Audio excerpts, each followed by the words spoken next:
Woo! Man, Joe is catching it from all angles. But this is another one I told you about. When he was putting these women on his podcast show, on his platform, trying to eat off them, I said, this is going to go wrong. This is going to blow up. It is a matter of time when this blows up in Joe's face.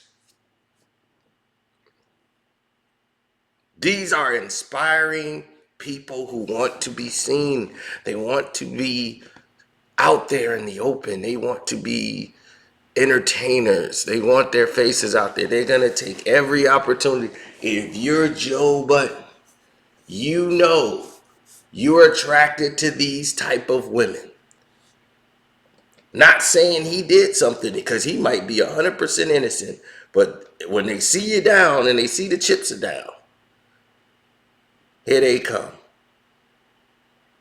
Now, Olivia Dope was on that one of those girl podcast shows he had, See the Thing Is, or something like that, and all that. Well, anyway, she left the show and quit the Joe Budden podcast. Nobody really knew why. Now she wants to tell her side of the story, so let's listen to her side of the story. Me as I try to get this out. My departure from See the Thing Is podcast, as well as the Joe Budden Network, I am here today to, still uncomfortable, but find the bravery to finally speak on a very embarrassing situation. Not only to start my healing process, but to help give encouragement to others who have similar stories of sexual harassment in the workplace. Woo! On January 18th, 2021, Joe Budden sat in on a recording of the female-led podcast I was a part of and continuously made sexual suggestive remarks to me that made me extremely uncomfortable, as well as fearful of dampening the mood if I didn't laugh along while he made those sexual remarks to me. Those moments were not only, excuse me, those moments not only live on the internet forever, it also forced me in the decision of quitting the podcast. And I'm now in a place where it was traumatizing, embarrassing, and I've decided that I have to actually speak up, because not only was it important for me to walk away from it,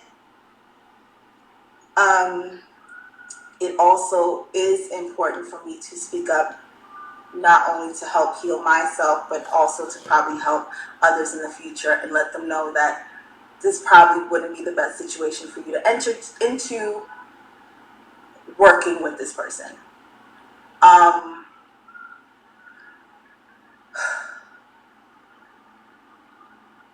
sorry, I need a moment. Within these past 3 months, I'm gonna just be very frank. Within these past 3 months, after I left, I've been feeling stuck.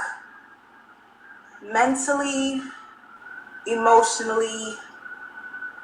I've even had to have a conversation with my daughter on why it's important for you to speak up when somebody crosses a boundary with you. Because there is now footage of her mother on the internet with somebody crossing a boundary with her mother. And that's on there forever. And I want to lead by example and let her know that that is not how somebody should speak to you. And that also is a situation where if somebody does cross that line, you have to speak up. Everything that transpired in that episode happened while we were recording. Some of it was edited out. Some of it did stay in there. And I'm going to reiterate the timestamps of how everything transpired. I'm going to go ahead and start from 13 minutes and 48 seconds. Joe calls me out by saying, I've never reached out to him privately or personally. This information is important to this entire scenario because it proves my lack of familiarity with this person. And that is what makes everything that transpired after that so uncomfortable. Even though I tried my best to laugh through it, to not, like I said, dampen the mood of the room while we were recording.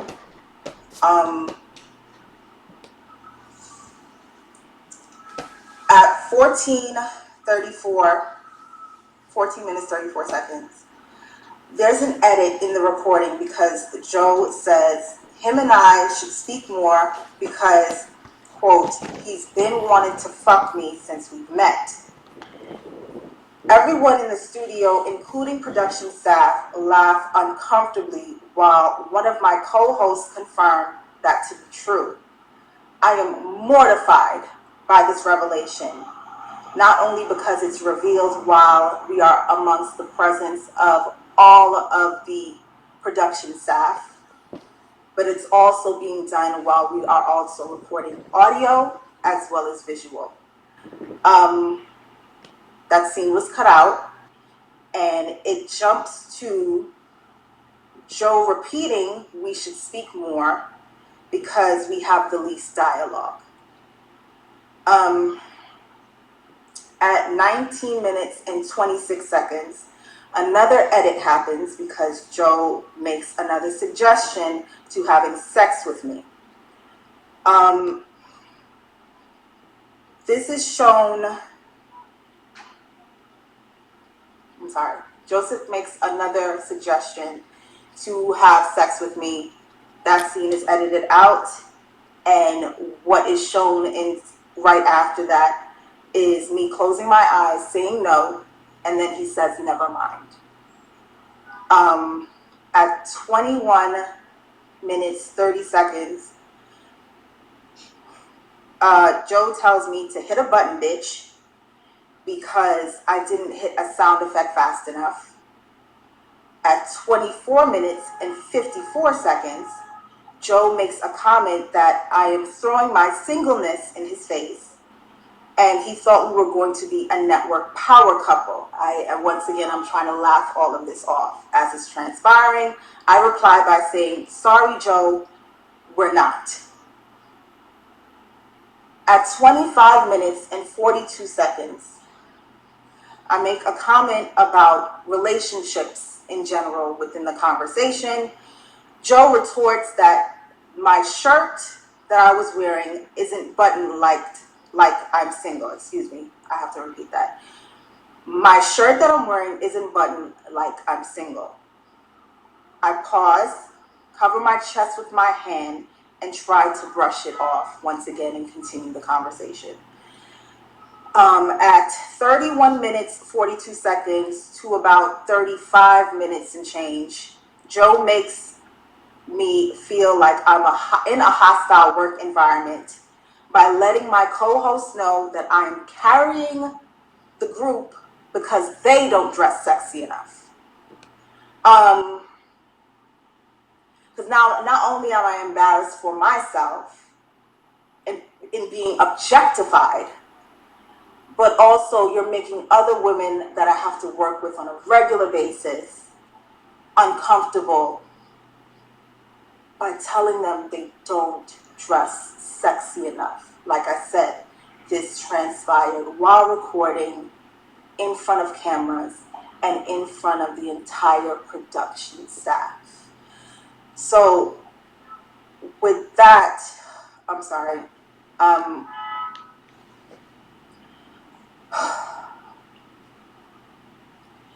I pretty much react by looking away and looking down in discomfort several times, because he has also said this in the past, and it actually created a passive aggressive and competitive environment with myself and my former co-host,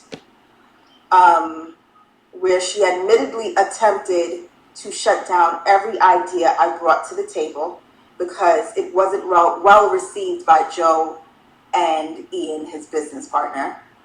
That same former castmate often relayed group chat conversations back to Joe, which I personally felt was done because she wanted to secure her spot as his favorite, because he's made it clear to the entire group that he favorites me.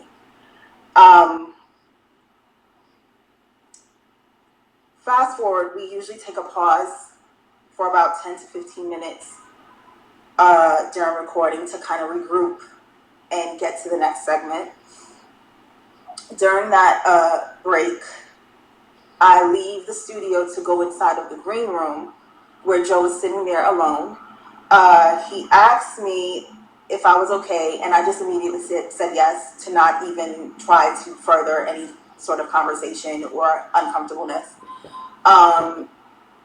He then tells me he's going to come back and sit with us and just give an on-air hug to lighten the mood. I say, okay. Fast forward to 2 hours, 16 minutes, and 3 seconds into the show. Joe returns and he mentions us and just giving us our accolades as we've been doing good thus far. This scene is edited once again because, let me rephrase that, we go back. He goes down the line to give everyone their accolades. He starts with Mandy, he goes to Bridget, and then once he gets to me, the scene is edited again because he says Olivia is unique because I want to fuck Olivia and the fans love her. That scene is edited out. Those words are edited out. But what's left there is me widening my eyes in shock and embarrassment, because after he asked if I was okay and he said he would come back to lighten the mood, I didn't think he would once again reference to wanting to have sex with me. At 2 hours, 17 minutes, and 5 seconds in the timestamp, Joe asks if he can give me an on-air hug. My co-host said yes, they insist, and I slowly get up to hug him. Still apprehensive, I give him a hug somewhat of a distance to kind of hug, no pelvis there. It's unbeknownst to me until I actually watched back the episode that he was moving his hips while he was hugging me. I laugh uncomfortably because I don't know what else to do at that point. It's nervous laughter at this point. Everyone else is like kind of chuckling, and I sit back down, and at 2 minutes, 17 seconds, and I'm trying to like just get all of this out because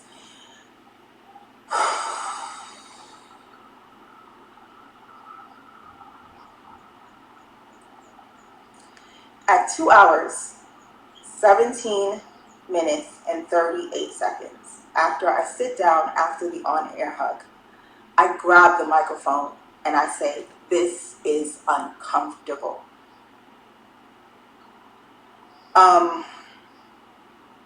That's pretty much the end of the episode that was recorded. After the recording, Joe was asked, while he was still in the room with everyone, if he wanted to delete the parts where he made passes at me, He said he didn't care. As long as I'm fine with it, then the entire room pretty much looks at me and said, I just say I'm fine with it too. Feeling pressured, I say I'm fine. A few minutes later, I was called back into the studio to see if I wanted to hear the unedited version again and decide if I really want to keep it in there. I listened to it again, and in my ears, it sounded like everyone was laughing. So who am I to say this needs to be taken out? I don't have much say in the situation. I've already been belittled in this situation by being sexually harassed and objectified. Because just to break from me having these bullet points, at the end of the day, that's what sexual harassment in the workplace especially is. Belittling someone, taking away their dignity in those moments of seeing them less than. So as much we can say these are jokes, I'm an employee. I didn't have a previous rapport with this person before coming onto this podcast.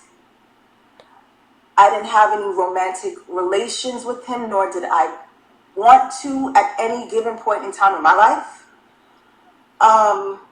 And many would probably ask, well, if you know the history of Joe Budden, well, why would you sign on to do something like that? Let me tell you right now, if you're going to work and your intention is just to go in and do your job, it should be just that, no matter who's there. If you have no dealings with this person, they even admit to having no outside conversations with you up until that point. At no time should anybody feel comfortable enough to say anything of that nature to you. I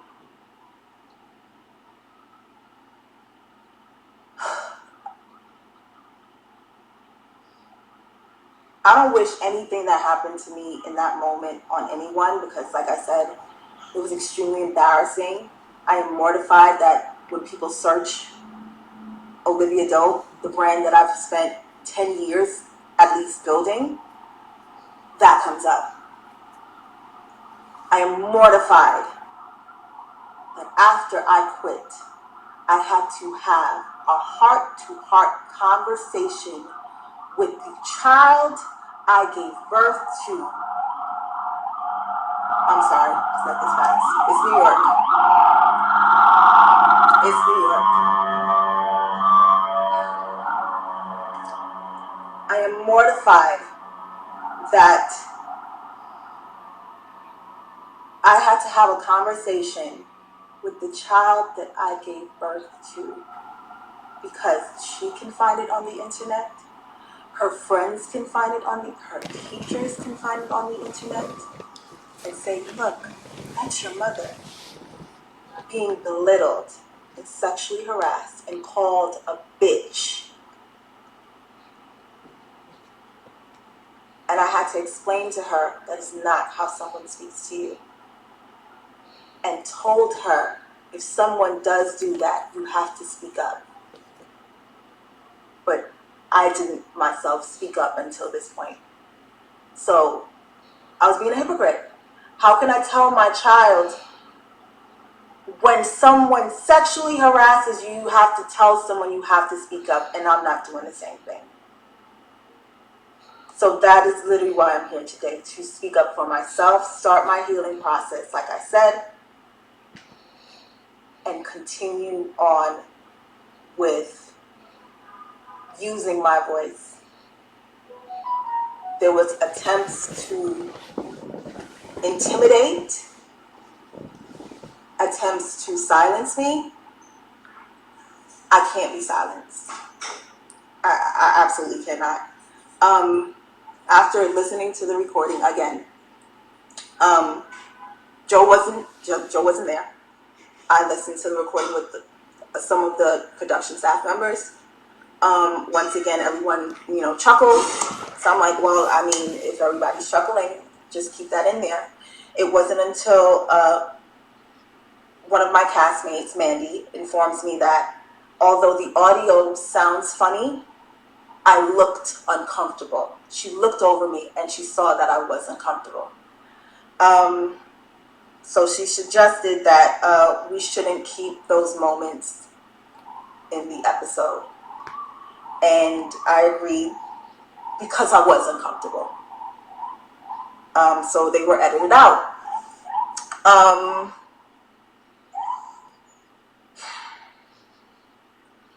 I just wanted to speak my piece.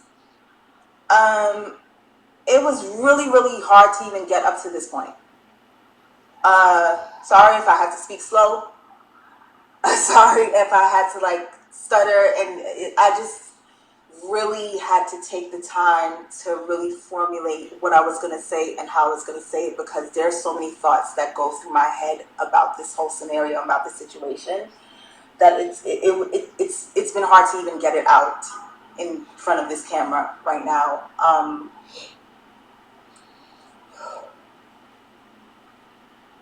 At this point in time, I just recommend any woman that thinks about working with this person in any capacity, please think again. I should have walked into this situation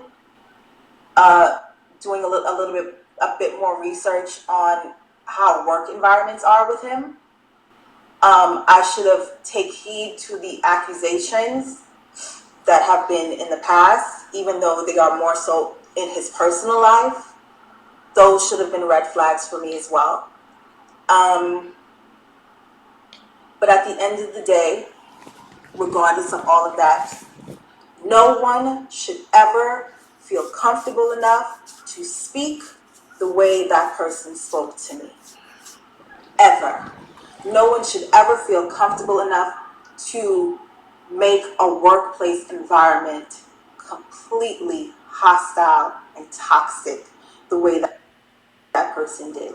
No one should ever feel like they can be sexually explicit and suggestive, not only to you while you're coming in just trying to work, but also in front of the entire production staff to belittle you.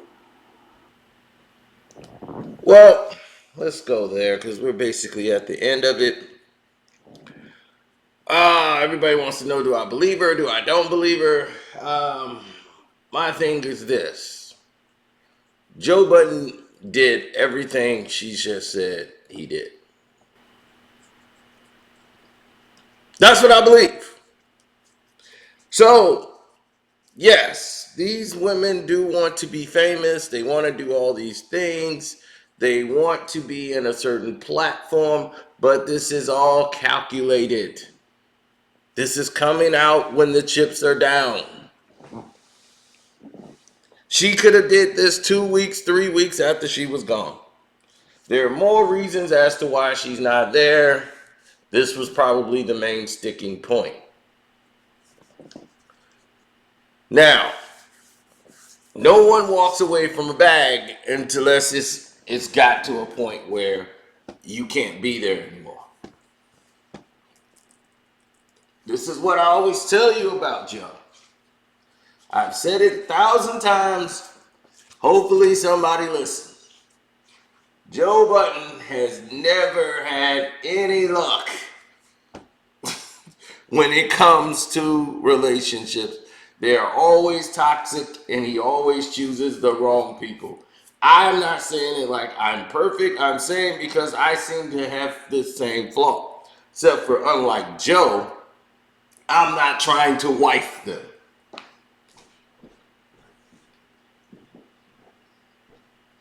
Now, in this scenario, this is how Joe Budden is with women. Because he's used to talking to strippers in inspiring reality show Instagram thoughts. Think about it. He talked like that to Tahiri. He talked like that to his baby mother, his last baby moms. He talks like that to all of these women that he dated. He wants another reality show. And now that he's not with Sin Santana, how he's gonna be on Love and Hip Hop with no love? He's gotta find a new love. She was supposed to be it.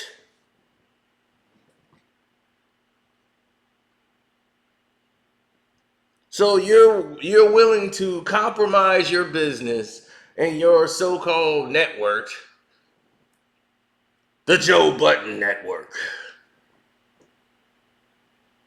So you're gonna compromise this whole thing in hopes to get a chick so you can get on a reality show? Come on, we're gonna be a power couple. Oh my God. This guy is very delusional. Very delusional. But let this be an example for all of you out there. It wasn't like you weren't told. You all know what Joe is. Now, don't forget, hit the like button, subscribe to the page. Podcast is probably null and void at this time, but we don't see what's going on with Joe and how is he going to respond and all that nonsense. Joe did do a response to Rory and Mal, not to this, earlier today. We're going to go through that live. But this is breaking news, so here we are. It's your boy Carcino. I'm out. One.